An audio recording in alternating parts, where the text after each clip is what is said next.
Y hoy vamos a concluir esta serie de 3 mensajes. Si fuera a hacerle una prueba a usted, estoy seguro que cada uno de ustedes pasaría esa prueba, porque yo le diría cuál es el título del mensaje, a menos de que lo hayan puesto ahí. Pilares de la vida cristiana ante la oposición. Y a manera de introducción vamos a leer el texto, aunque solamente vamos a exponer el versículo 11. Y no podemos hacerlo sin tener en cuenta el contexto del cual ya explicamos en las semanas anteriores.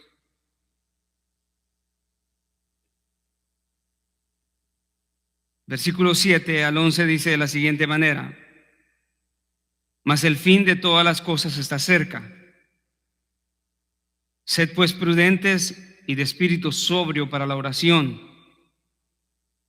Sobre todo, un énfasis ahí, la oración es importantísima, es importante, pero sobre la oración hay algo más importante, que es el amor entre hermanos. Sed fervientes en vuestro amor los unos por los otros, pues el amor cubre multitud de pecados.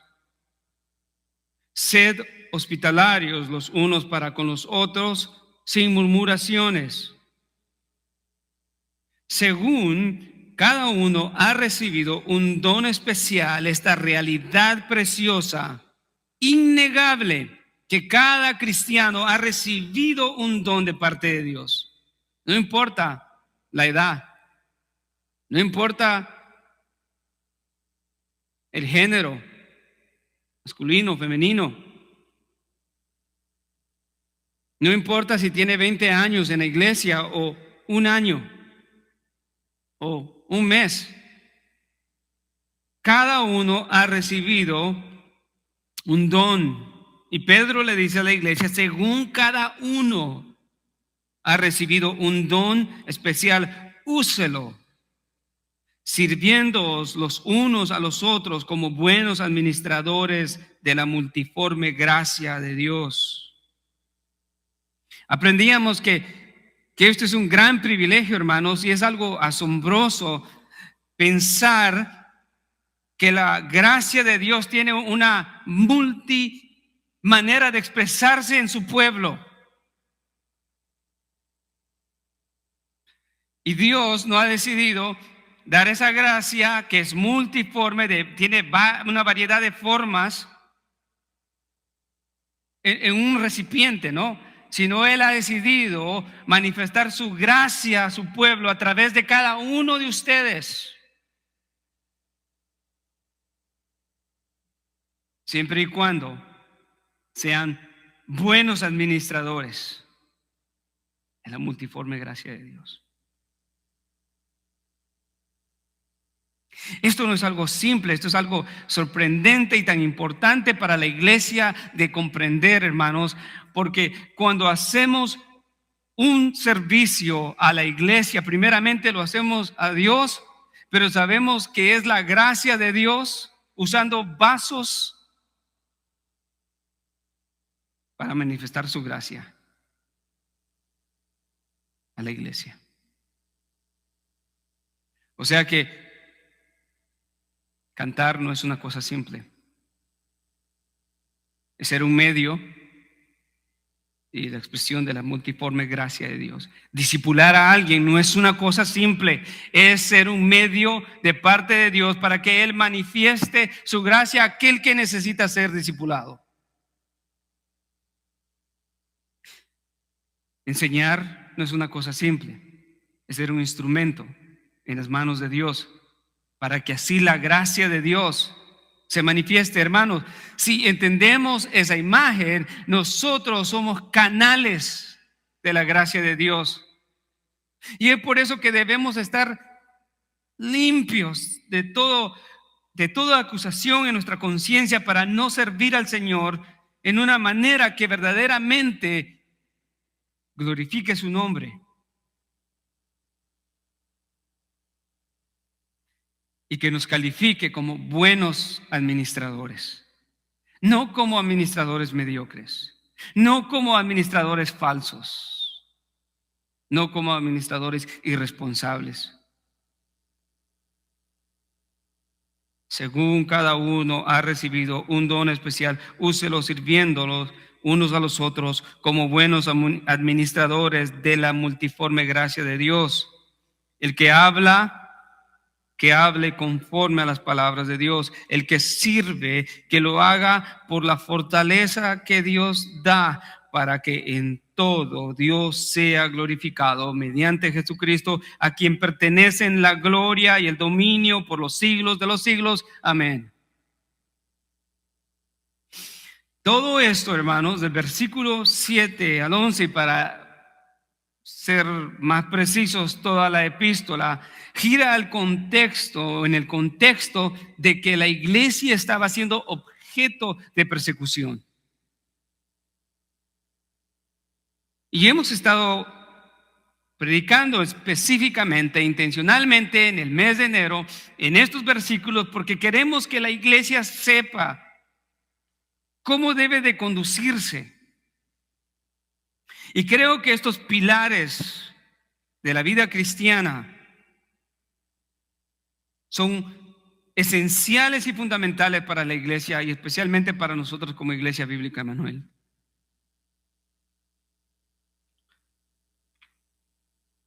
Una de las cosas que caracteriza la vida cristiana, amados hermanos, es que la vida cristiana nunca está ausente de conflicto. Siempre hay oposición. Suficiente ya con la oposición interna, ¿no? Es difícil vivir la vida cristiana por nuestro pecado. Pero añadido a nuestro pecado está la oposición del mundo, de Satanás.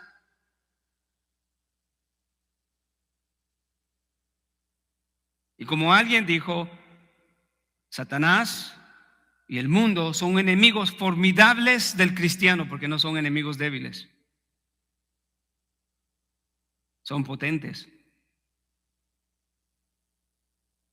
Son estratégicos. Quieren infligir daño. Quieren apartarte de la gracia que Dios te ha dado en Cristo Jesús.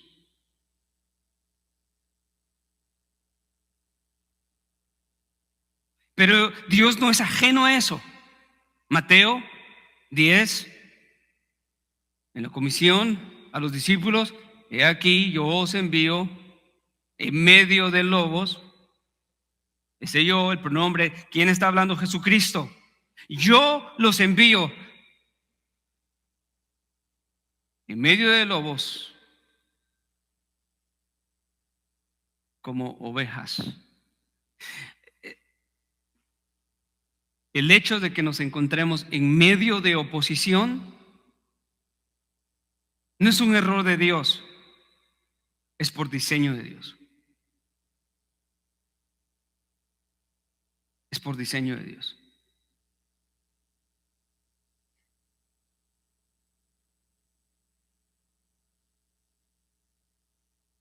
Dios es soberano.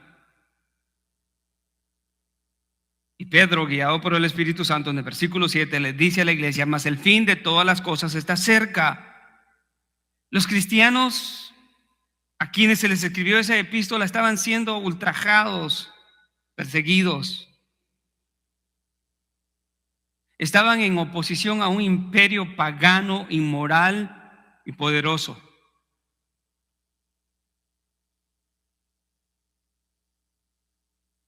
Y todo el sufrimiento, esa realidad de ser puestos en medio de lobos,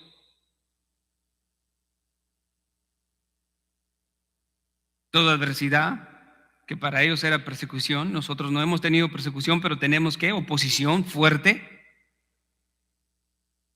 Y se necesita valentía en estos días para ser un cristiano bíblico. ¿Se puede ser un cristiano cultural? Claro que sí. ¿Se puede ser un cristiano religioso? Claro que sí.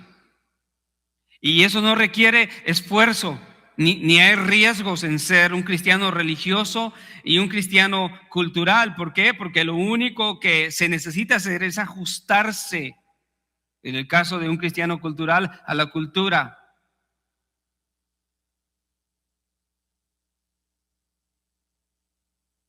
Aceptando cada una de las violaciones de la palabra de Dios en la vida moral, familiar, ética. Por eso que hoy encontramos iglesias que no solamente no predican en contra del pecado inmoral de la homosexualidad, sino que lo celebran desde el púlpito. Cristianos nominales, culturales, que temen más al hombre que a Dios. Pero cuando se resiste, porque hay una convicción en Cristo Jesús, en lo que Él ha hecho en nosotros, un compromiso con su palabra, va a tener un costo. Y a menos que entendamos eso nosotros, porque no es diferente a la iglesia del primer siglo como es hoy. Quizás ninguno de nosotros está siendo objeto de persecución terrible ahora y está en riesgo de perder la vida, pero estamos enfrente a una gran oposición y una oposición estratégica que ha engañado a muchos. Pero el que quiere vivir piadosamente, dice la palabra, ¿qué?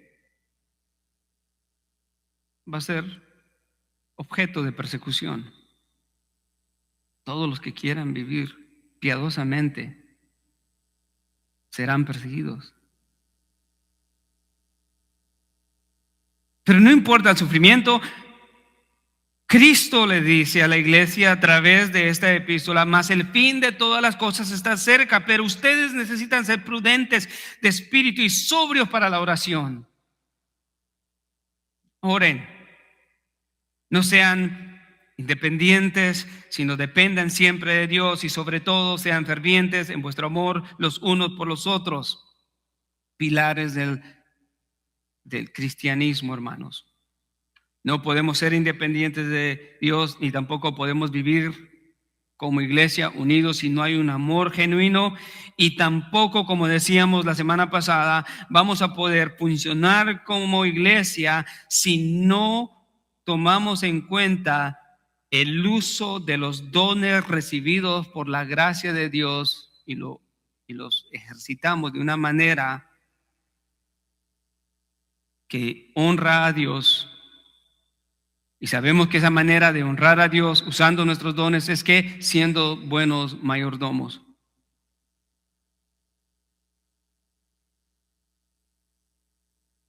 En todo esto figura en toda la epístola, hasta desde el principio al final, la esperanza que los cristianos tienen. Y quisiera llevarlos para que viéramos no solamente la actitud de los cristianos ante la oposición, pero que pensemos la realidad de la oposición para la iglesia. Es una realidad, hermanos. Lo podemos ver en los evangelios, la oposición feroz de los religiosos y del mundo en contra de Jesucristo y su mensaje. Podría ser que solo les mencione, pensemos en el ministerio de Jesús a través de todas las predicaciones de Mateo que hemos tenido acá, y es suficiente para darle el contexto y ver que en el Nuevo Testamento hay un común denominador, y eso es la persecución y la oposición para los verdaderos cristianos. Pablo fue perseguido, los apóstoles fueron perseguidos, su mensaje nunca fue recibido. Lea el libro de los Hechos. Pero lea conmigo Hebreos 10:32.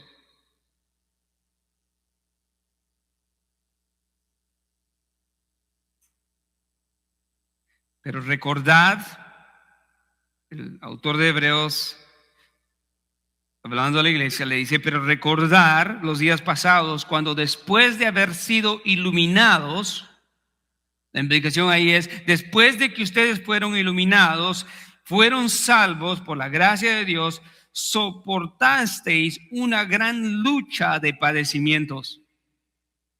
Esta es la fórmula.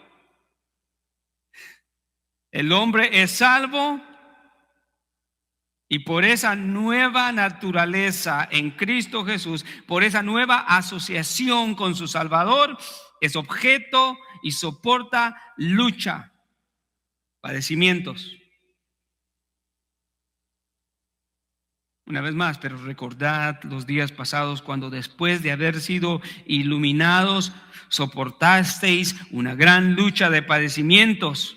Por una parte, lo describe ahora el autor acá, siendo hechos un espectáculo público en oprobios y en aflicciones, y por otra parte, siendo compañeros de los que eran tratados así, porque tuvisteis compasión de los prisioneros y aceptasteis con gozo el despojo de vuestros bienes, sabiendo que tenéis para vosotros mismos una mejor y más duradera posesión, la esperanza de Cristo. Lea lo impactante del versículo, de los siguientes versículos. Por tanto, no desechéis vuestra confianza. Hay padecimientos, pero no desechen su confianza en aquel que los llamó. ¿Por qué? Porque tiene gran recompensa. Porque por ahora, el versículo 36, por ahora tenéis necesidad de paciencia para que cuando hayáis hecho la voluntad de Dios, obtengáis la promesa. O sea que el contexto del cristiano en su nueva vida, siendo salvo y en el servicio del Señor, nunca va a estar ajeno de la oposición y la persecución. Pero el autor de Hebreos dice que no debemos desechar nuestra confianza en el Señor a pesar de los problemas, a pesar de las dificultades, a pesar de todos los obstáculos que puedan presentarse.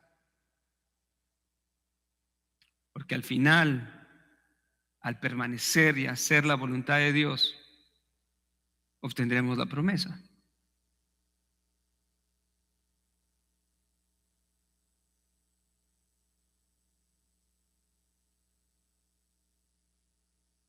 Les dice el autor, porque dentro de muy poco tiempo el que ha de venir vendrá y no tardará. El fin de todas las cosas vendrá. Mas el fin de todas las cosas está cerca, dice Pedro. Y aquí el autor de Hebreos está diciendo lo mismo en otras palabras. Decíamos que es la venida del Señor Jesucristo. Y eso pone, hermano, lea conmigo para regresar a nuestro texto, al versículo 39 de aquí donde estamos en Hebreos 10. Esto nos da una descripción de la fortaleza y del carácter de los cristianos en medio de la oposición, pero nosotros, dice el autor, no somos de los que retroceden para perdición, sino de los que tienen fe para la preservación del alma. Gloria a Dios. No somos de los que retroceden.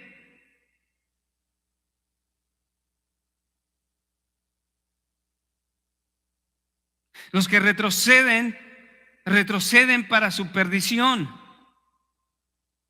Pero los creyentes, los cristianos verdaderos, tienen fe y perseveran.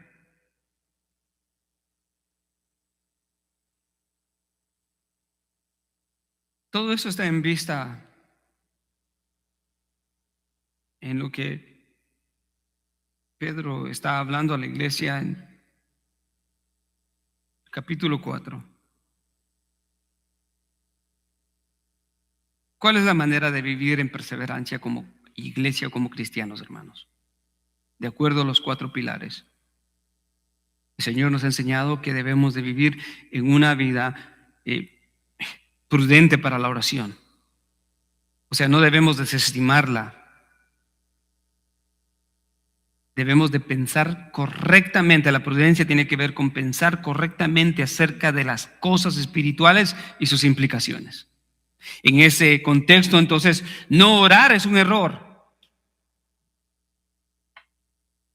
Y no pensar en sus implicaciones es un error, porque nos deja en una autonomía y rebeldía ante Dios, diciendo: yo soy independiente y no dependo de ti. Amar a los hermanos, servir. Pero llegamos, dando ese contexto de todo lo que hemos hablado, a el versículo 11. El que habla, que hable conforme a las palabras de Dios, y el que sirve, que lo haga por la fortaleza que Dios da, para que en todo Dios sea glorificado mediante Jesucristo, a quien pertenecen la gloria y el dominio por los siglos de los siglos. Entendiendo esto,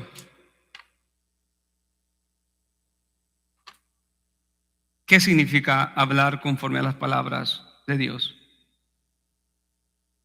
Eso es el mandato. El que hable conforme a las palabras de Dios. Esto se refiere al don de hablar.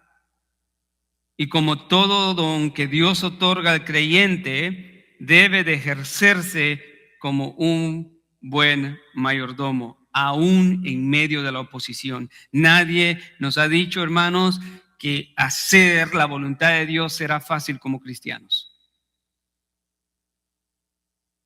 Y entonces se requiere de un buen mayordomo. Cuando no quiero, lo tengo que hacer.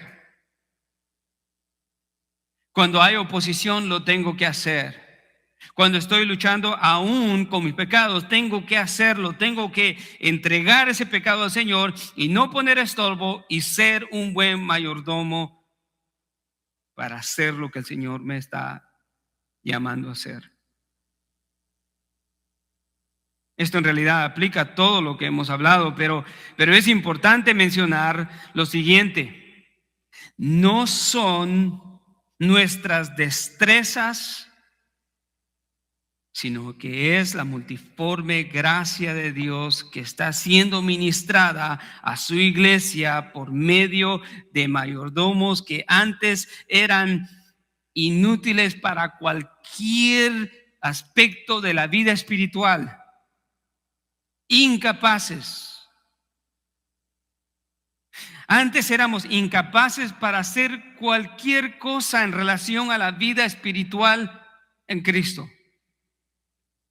Entonces no se trata de nuestra destreza, sino se trata de la multiforme gracia de Dios que es ministrada por medio de mayordomos no merecedores, pero que ahora Dios los ha salvado y los ha añadido a su iglesia para que sean instrumentos, canales de gracia divina, servir a los demás. Servir a los demás. Hermanos, servir a los demás es un gran privilegio. Es un gran privilegio porque si éramos estériles en cuanto a lo espiritual y no lo merecíamos, sin embargo, Dios ha capacitado a cada hombre, a cada mujer en la iglesia para que sirvan. Recordemos que los dones no son habilidades inherentes en el hombre. No, los dones no son habilidades inherentes en ellos, sino que son dones de Dios, una capacitación espiritual otorgada en el momento de la salvación. Separarse, amados hermanos, de esa verdad, pensar que son nuestras destrezas las que nos llevan a servir, es menospreciar el poder del Espíritu Santo en el creyente y socavar el plan de Dios para su iglesia. Y cualquier hombre que hace eso, cualquier mujer que hace eso, está destinado a ser cortado por Dios. Wow, pastor, ¿cómo? Sí, hermanos, esto es tan importante así. Por eso es que decíamos la semana pasada que el hombre, si los dones son capacitaciones espirituales, el hombre no puede decidir en dónde ponerse, cuándo, cómo y a dónde. Hacer eso es ir en oposición a la voluntad de Dios para su iglesia. Vaya conmigo a Juan, el Evangelio de Juan, capítulo 15 y versículo del 1 al 8, pero vamos a tratar de examinarlo a vuelo de águila. Juan 15, 1, 8.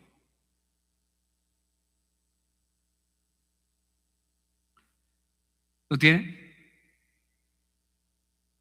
Y ahí dice la palabra del Señor, estas son las palabras de Jesucristo, y dice: yo soy la vid verdadera y mi Padre es el viñador. Todo sarmiento que en mí no da fruto, lo quita. Jesucristo está usando esta metáfora y está diciendo que Él es la vid verdadera.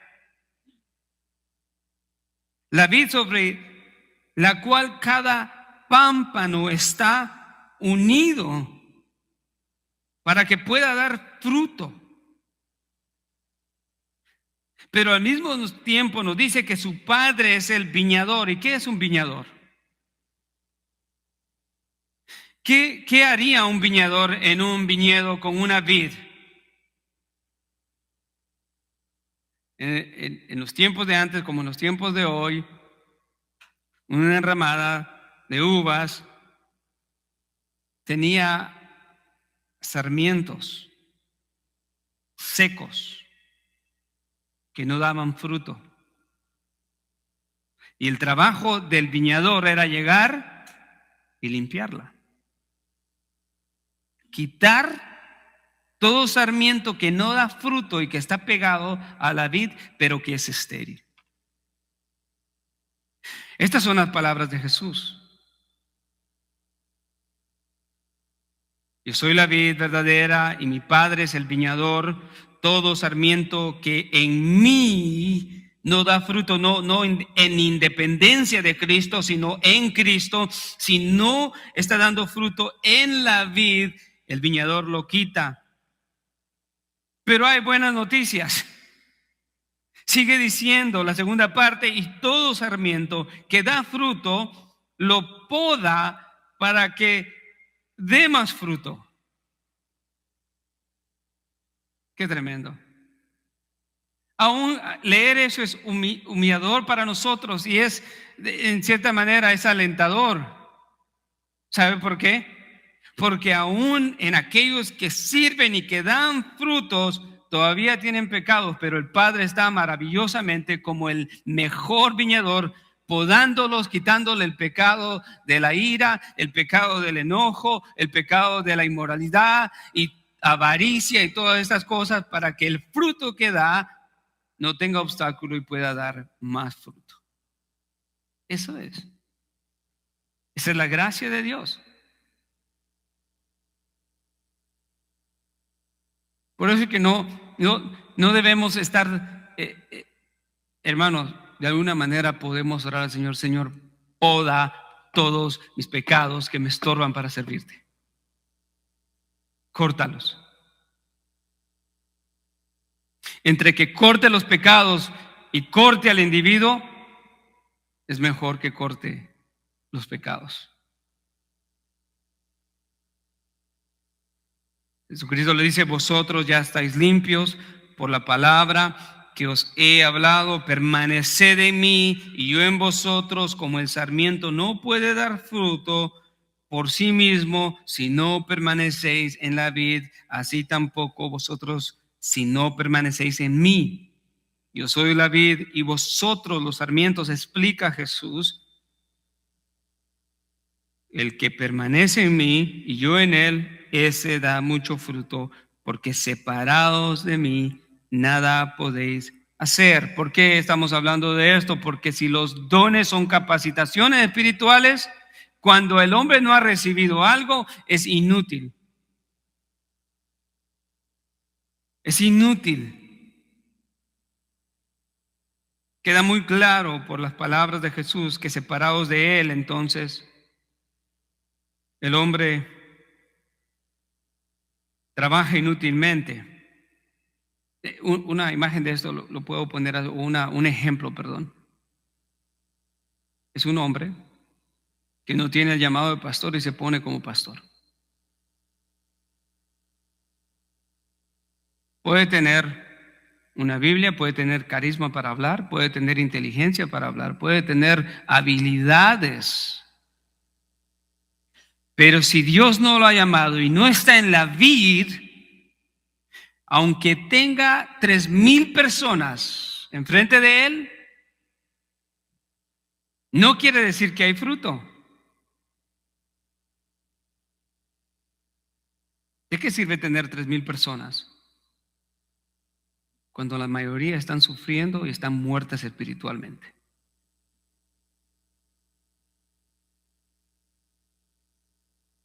Y lo mismo es para una iglesia pequeña, ¿no? ¿De qué sirve tener una iglesia de 50 si todos están muertos?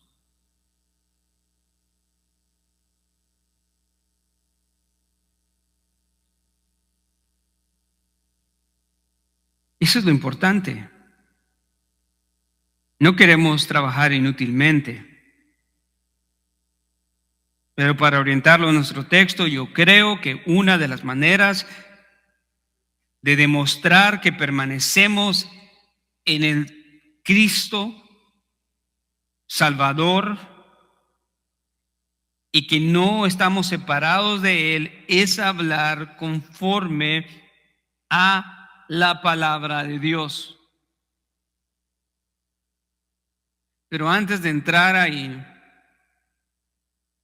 quisiera decir unas últimas palabras acerca de los dones. Ejercer los dones tomando en cuenta que lo único que somos es mayordomos de la forma múltiple en la que se expresa la gracia de Dios a sus hijos y que somos llamados a imitar a Dios para reflejar su carácter en el servicio, implica que ejercer los dones no es solamente un privilegio, sino también un deber. Un deber que cada miembro de la iglesia debe de cumplir de acuerdo con el plan de Dios para la iglesia.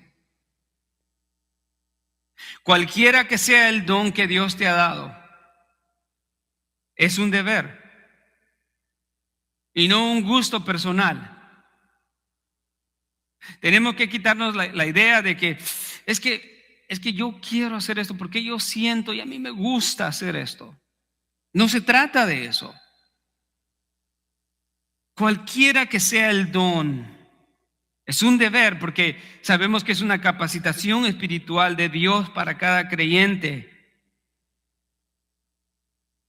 Y no debe de ser una obligación ni tampoco un gusto personal. Si eso es verdad, hermanos, si lo que yo hago en la iglesia no es algo emocional, ¿sí? Tampoco es un gusto personal. Un gusto personal es, por ejemplo, decidir, bueno, a mí me gusta la pizza en vez de las hamburguesas, ahí está bien. Pero en cuanto a los dones,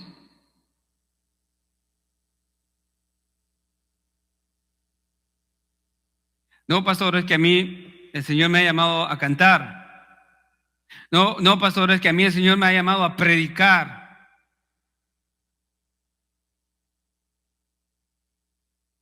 ¿Es un gusto? ¿Es una preferencia? ¿O es un llamado de Dios?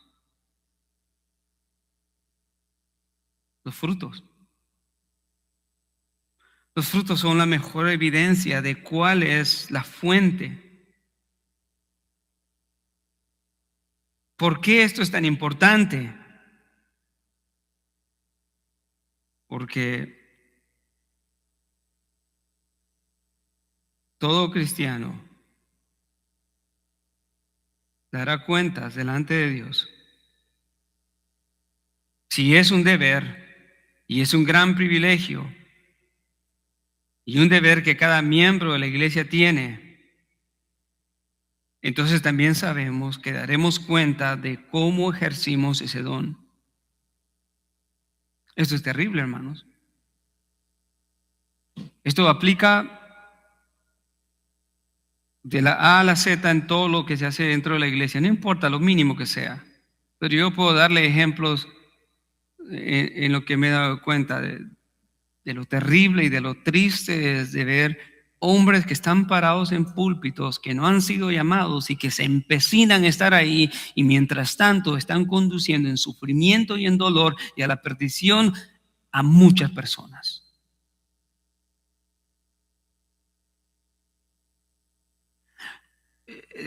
Hay un caso muy terrible que conozco muy de cerca en donde podemos decir que hay una ola de personas que cambian por año, porque las personas llegan, se dan cuenta del carácter inapropiado, no piadoso, se van. Luego llega otro grupo y se va.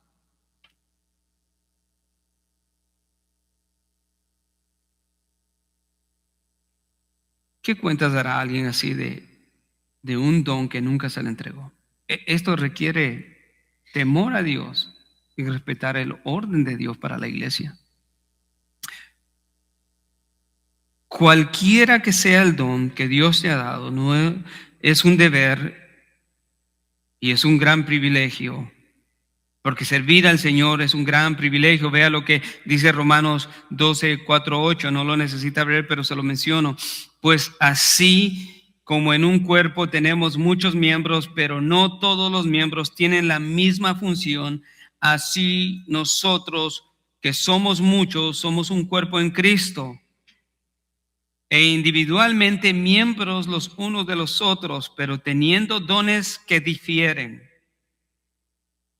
Qué hermoso esto. La diversidad de dones dentro de la iglesia es por diseño de Dios. Y no debe de ser problema para nadie. La diversidad de dones dentro de la iglesia es por diseño de Dios. Dice, pero teniendo dones que difieren según que la gracia que Dios nos ha dado, usémoslos. Esto es paralelo con 1 de Pedro 4, 7 al 11. Usémoslos. Si el de profecía, úsese en proporción a la fe. Para nosotros esto es un paralelo de el que habla, porque profecía acá lo tenemos que entender como aquellos que hablan o predican o enseñan. Úsese en proporción a la fe. Y si el de servicio, en servir, el que enseña en la enseñanza, el que exhorta en la exhortación, el que da con liberalidad, el que dirige con diligencia, el que muestra misericordia con alegría, con gozo. Recordemos, hermanos, que la razón por la que podemos servir en cualquier capacidad es únicamente porque el Espíritu de Dios nos ha capacitado para servir no solamente a Dios, servir a nuestros hermanos cuando antes ni podíamos ni lo deseábamos. Sí, ¿a dónde se enfocaba? Si hago una pregunta a ustedes, ¿a dónde se enfocaba su energía antes? En el dinero, en el yo, en el placer. Lo último que quería era servir a Dios y servir a los hermanos.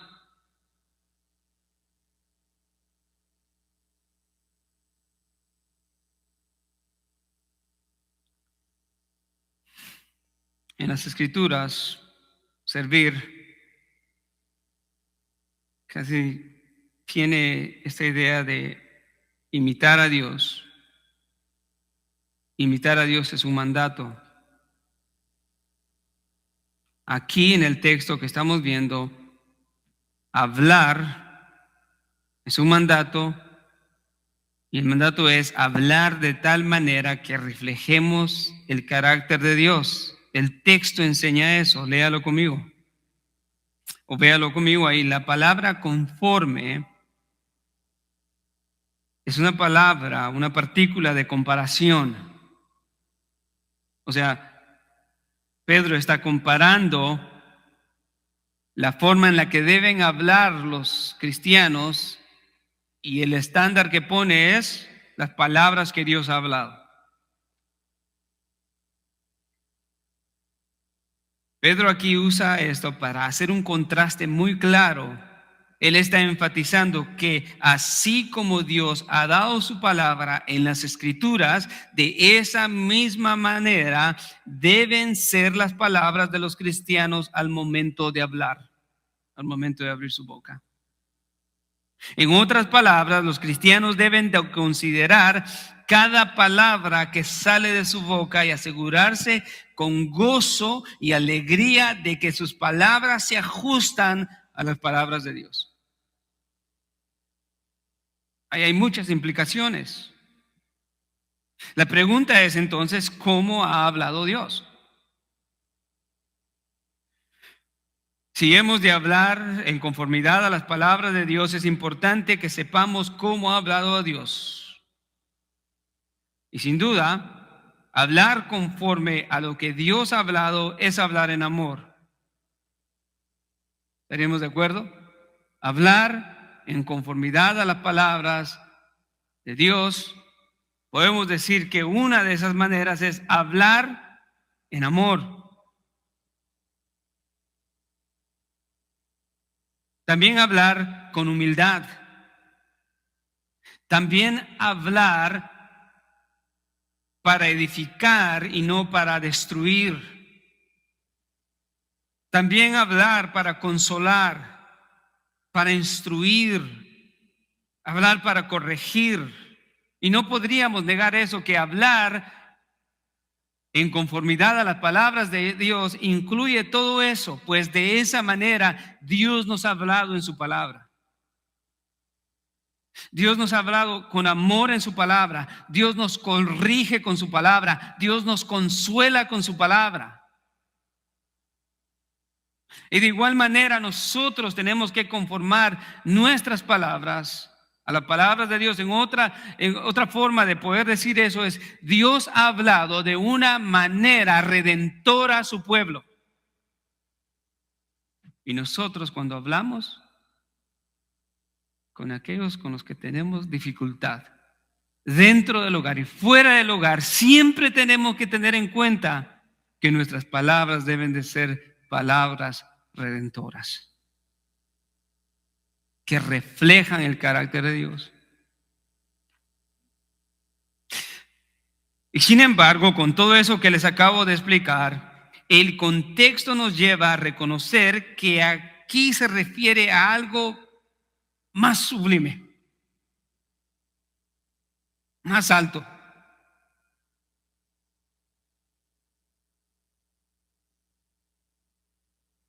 Aquí el contexto nos lleva a reconocer a qué se refiere Pedro específicamente. Aunque todo lo que acabamos de hablar es verdad, dentro del marco de la oposición y persecución y el sufrimiento de los cristianos, hay una razón por la cual Pedro está instruyendo a los cristianos de esta manera. La razón por la cual los cristianos eran objeto de su burla, ¿cuál era? El objeto de la persecución en estos era la persecución, la violencia, los despojos. Como Hebreos 10:32 nos dice que estos cristianos, después de haber sido eliminados, fueron objetos de toda oposición, fueron despojados de sus bienes y los recibieron con gozo. Estos cristianos también.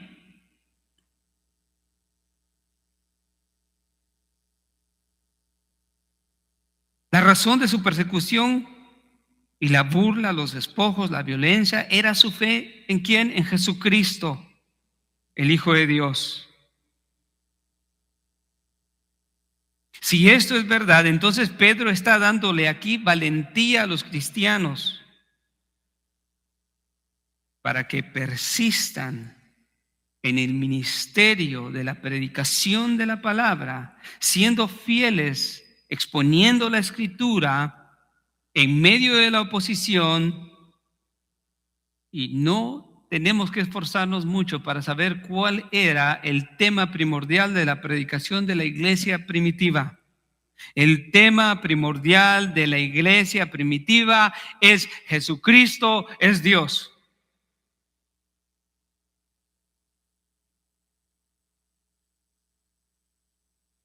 Esto tiene mucho sentido entonces en el requerimiento de hablar en conformidad a la palabra de Dios.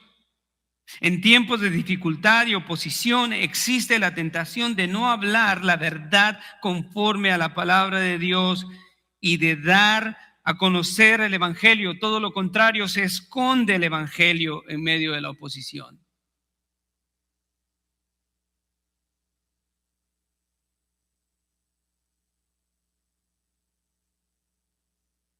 Sabemos que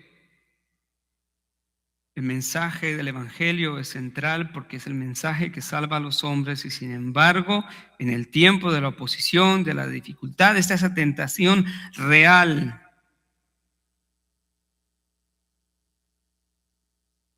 Esconder el evangelio, de callar. No quiero ofender a la gente.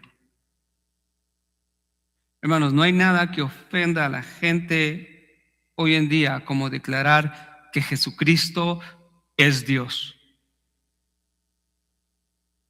Háblele a la gente y dígale, ¿crees en Dios? Sí, creo en Dios. Hasta ahí estamos bien, ¿no?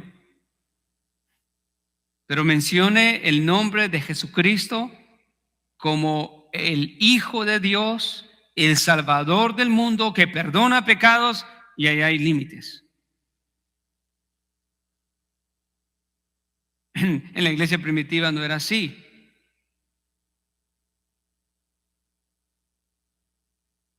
La antítesis del César era Jesucristo.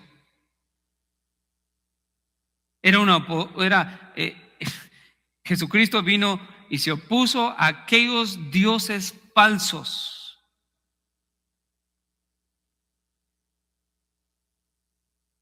Y declarar a Cristo como Dios y Señor era sinónimo de muerte.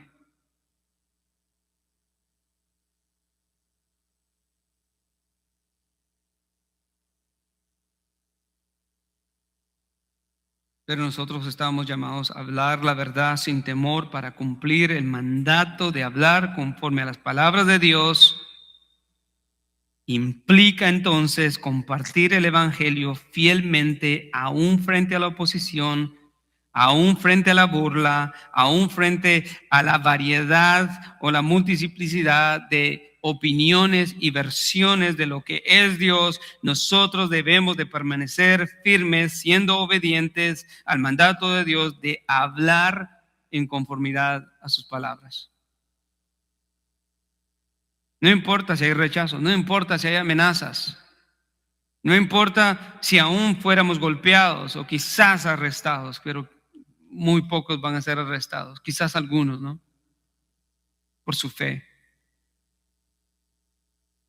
La pregunta es esta, amados hermanos.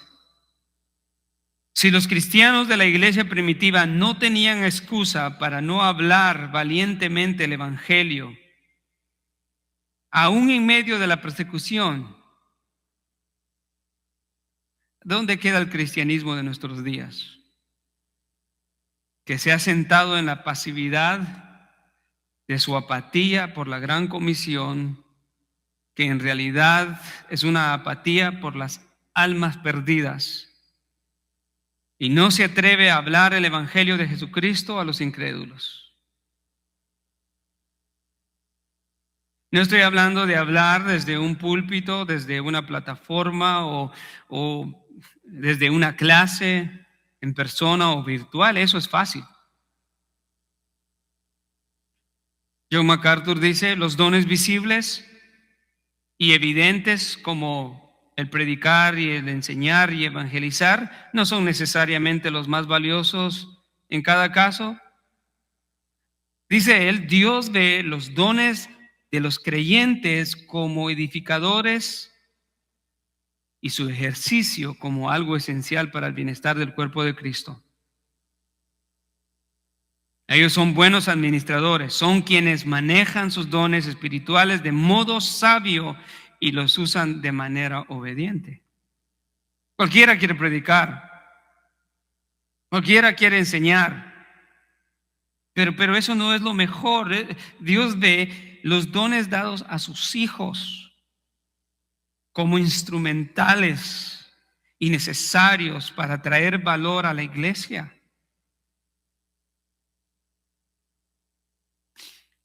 No se trata tampoco de hablarle a otros acerca del Evangelio de Jesucristo simplemente para demostrarles que sabe algo más que ellos. Eso es trágico. Tampoco se trata de armar un grupo solamente para enseñarle teología sistemática. Se trata de comunicar el mensaje que Dios ha encomendado a su iglesia. Es la proclamación del Hijo de Dios, Cristo como Señor, como Dios, el mensaje de salvación para los hombres.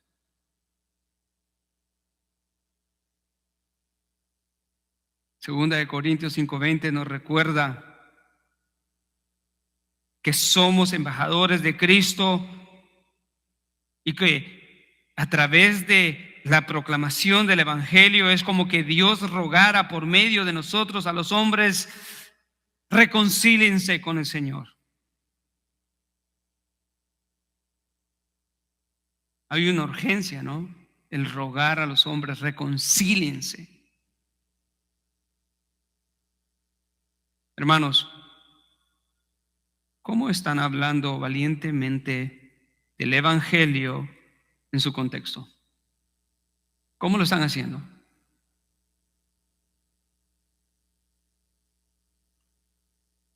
¿Cómo estamos hablando del Evangelio en la esfera que el Señor nos ha dado por su soberanía?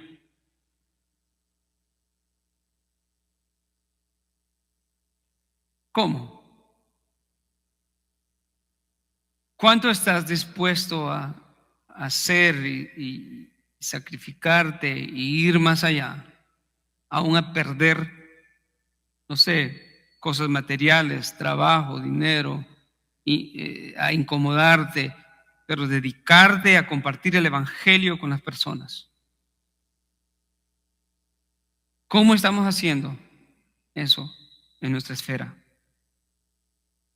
¿Sabe que los que hablan y comparten el Evangelio son considerados por la palabra de Dios como heraldos de Cristo? ¿Sí? Heraldos de Cristo. Escuche esto. Un heraldo no era un predicador ocasional ni informal, perdón. Todo lo contrario, era una figura oficial y obligada a proclamar el mensaje urgente que había recibido de una autoridad superior. Eso era un heraldo.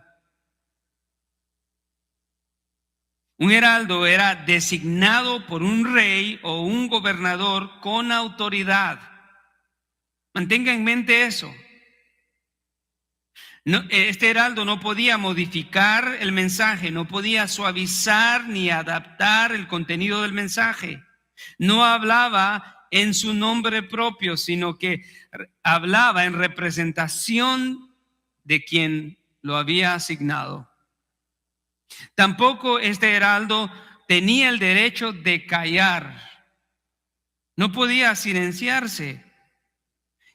Callarse para un heraldo era desobediencia. Jesucristo es nuestro rey y Jesucristo es nuestro gobernante. Él ha designado heraldos y sin embargo hoy encontramos a estos heraldos en silencio.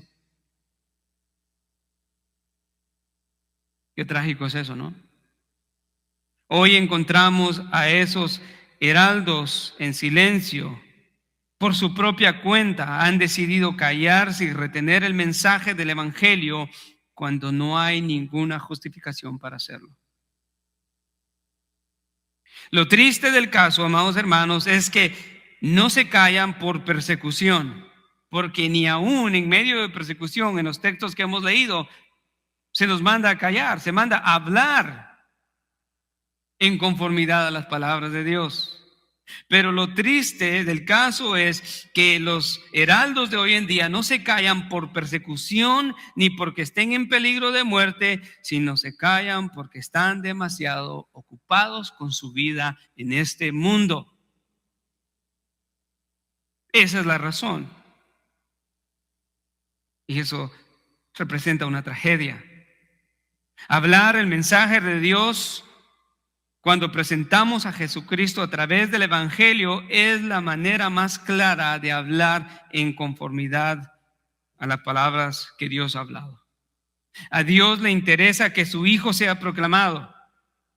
No es un asunto de pláticas, conferencias, reflexiones, meditaciones, ni mucho menos de palabras vanas. Es un asunto de proclamar el mensaje urgente de salvación.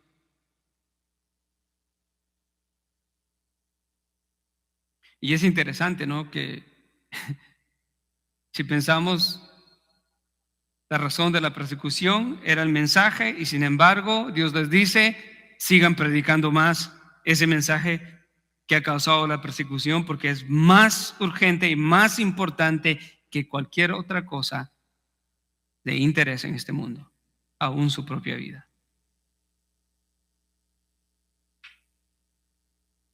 Si eso es verdad, es trágico que los heraldos del Evangelio, que son cada creyente, estén ocupados en su vida en este mundo a tal punto que han callado. Hermanos, no hay gracia más sublime que la administración fielmente de parte de Dios cuando hablamos a otro el Evangelio de Cristo. ¿Cree eso?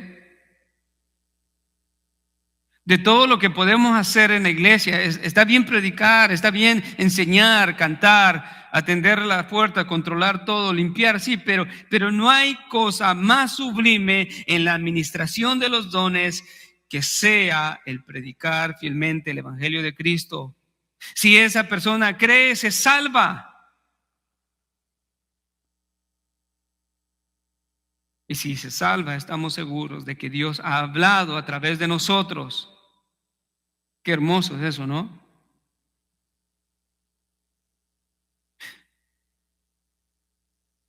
El pastor David Jeremiah dice que el hombre no se va a llevar nada al cielo. Bueno, eso es, la Biblia dice eso, ¿no? Pero en un libro escribió que el hombre no se va a llevar nada. Y dice, pero estoy en desacuerdo con eso, dice. Porque cada uno de nosotros nos llevaremos al cielo aquellas joyas de aquellas almas a quienes les predicamos el Evangelio.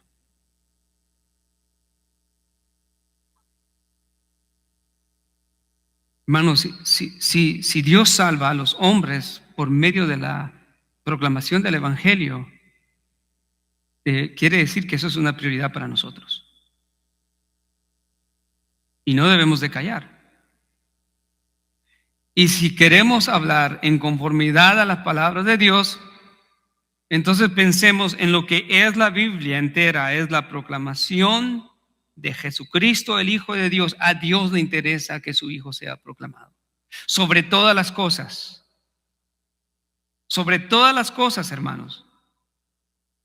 Si Dios está interesado en los matrimonios fuertes y fieles, pero eso será imposible si Cristo no es proclamado. Dios está interesado en que se entrenen hombres para el ministerio, sí, pero eso no será posible si Cristo no es proclamado.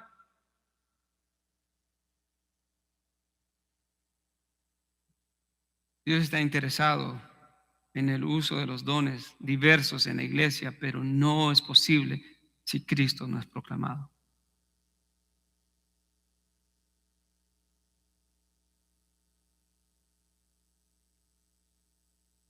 Pero Pedro también habla del servicio y nos vamos dirigiendo al final y él dice que el que sirve lo haga por la fortaleza de Dios o por la fortaleza que Dios da.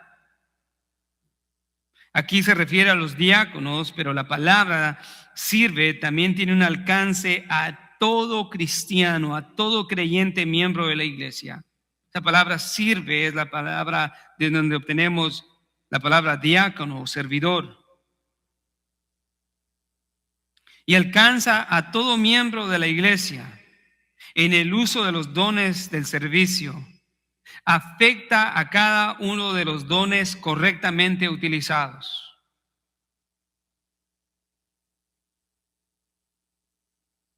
Quiero que escuche lo siguiente. La idea aquí, mi hermano, es que nadie puede servir en sus propias fuerzas.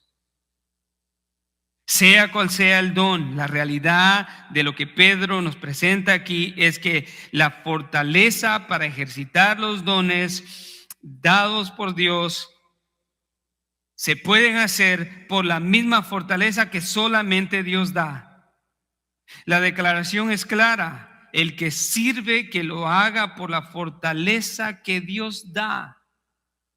Es decir, que cuando Dios da un don, también da la fortaleza para ejercitarlo.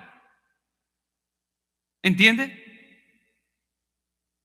El servicio a Dios y a los demás se hace realidad solamente porque Dios capacita.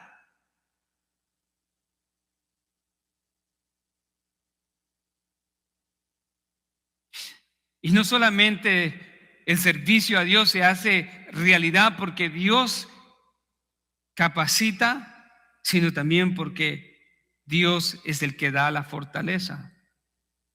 Cuando me refiero a capacitar es que Dios da la habilidad, el don para servir, pero Dios da eso, pero también da la fortaleza para ejercitarlo.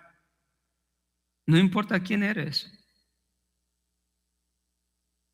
Si no te sientes hábil, bueno, el Señor te va a hacer crecer, te va a dar todo lo que necesitas para hacerlo. Hermanos, y esto lo hace Cristo no para que nosotros llevemos como que insignias de logros en la iglesia, sino lo hace por amor a la iglesia, no para el individuo.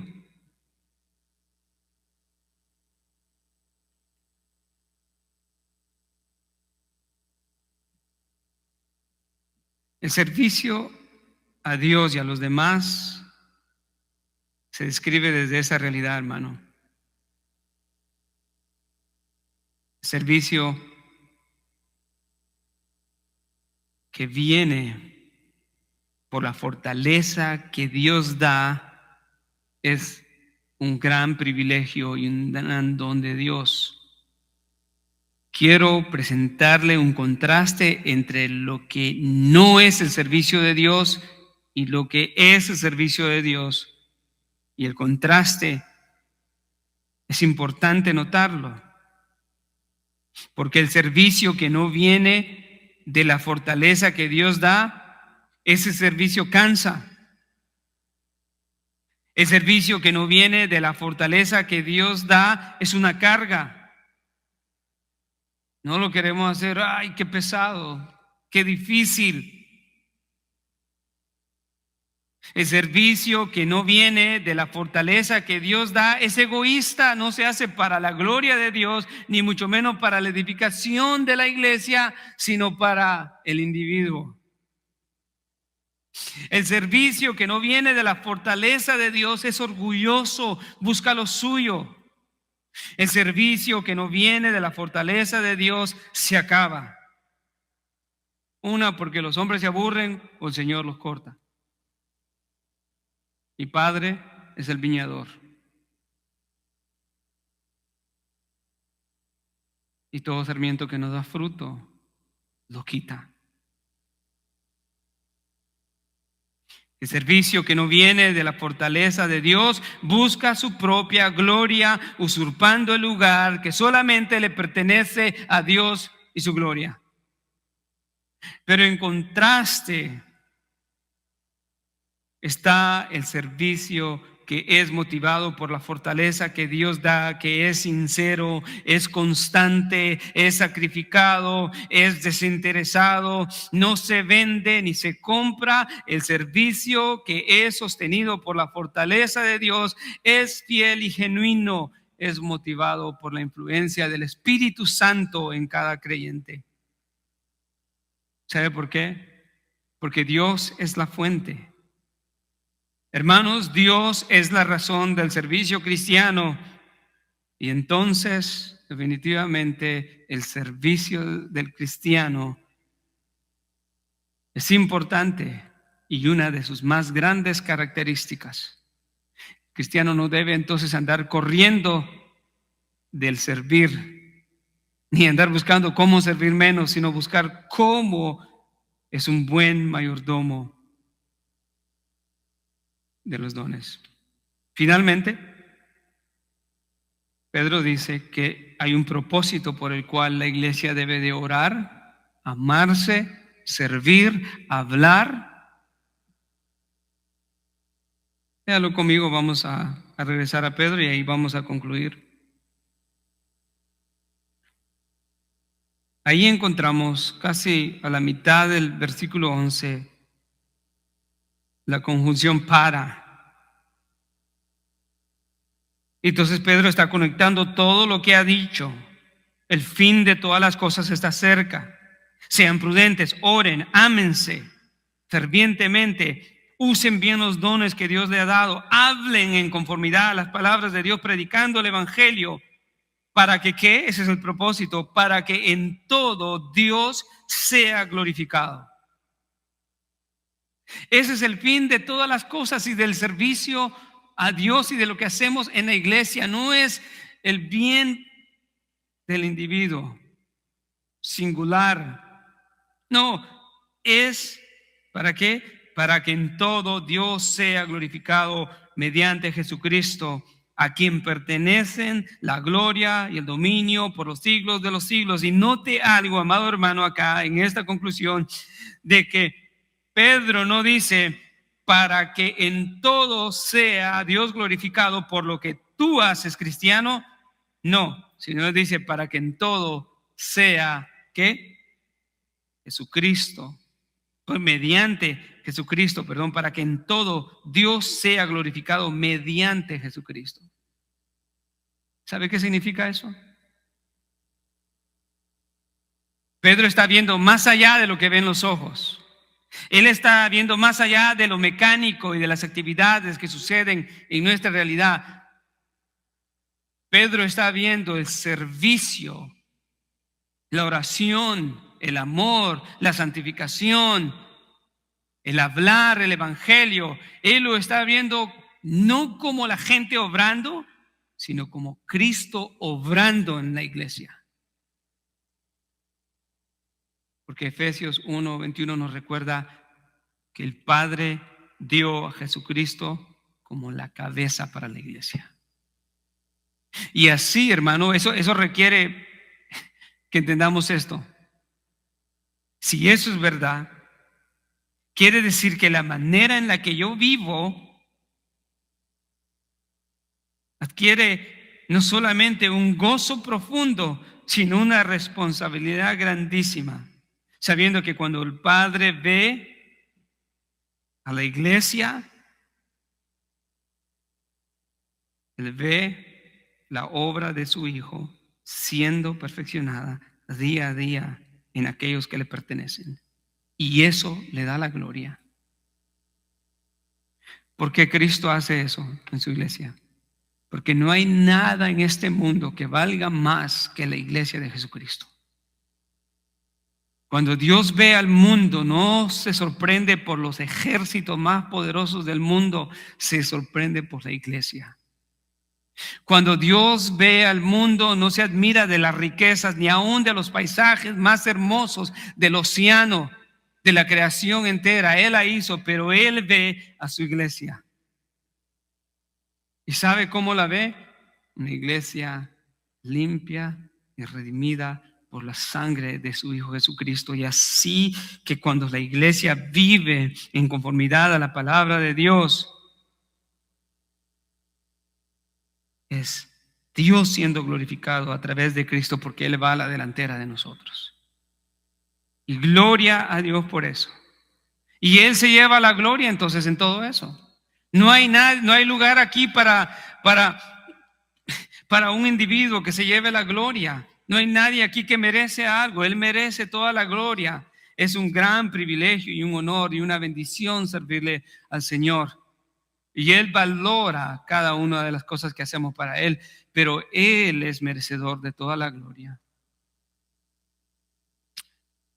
Amado Señor, te damos gracias por este momento, Señor, de tu palabra. Queremos, Señor, en esta mañana también examinar nuestras vidas delante de ti. Y no solamente, Señor, indagar las intenciones y motivos de nuestro servicio,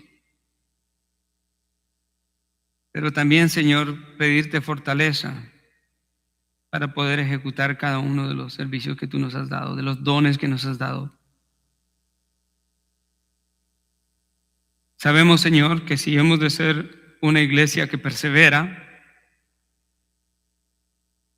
no una iglesia que no tenga sufrimiento ni dificultades, porque sabemos que es parte del diseño tuyo, Señor. Pero si queremos saber que somos una iglesia exitosa, Señor, va a ser, Padre, si somos una iglesia que depende de ti en oración siempre. Una iglesia que se ama incondicionalmente los unos a los otros. Una iglesia que ejerce como un buen mayordomo los dones recibidos generosamente de tu parte. Y otra medida de eso es una iglesia victoriosa, es aquella que proclama a Jesucristo como Dios, el Salvador, que perdona pecados ante este mundo incrédulo. Señor, ayúdanos a iniciarnos en este año de esta manera, a no solamente a ser obedientes, pero valientes, a ser sabios, a ser sobrios, a ser humildes, Señor, y someternos a tus directrices, a tus consejos dulces y tus mandamientos. Gracias, Señor. En el nombre de tu Hijo amado Jesucristo pedimos. Amén.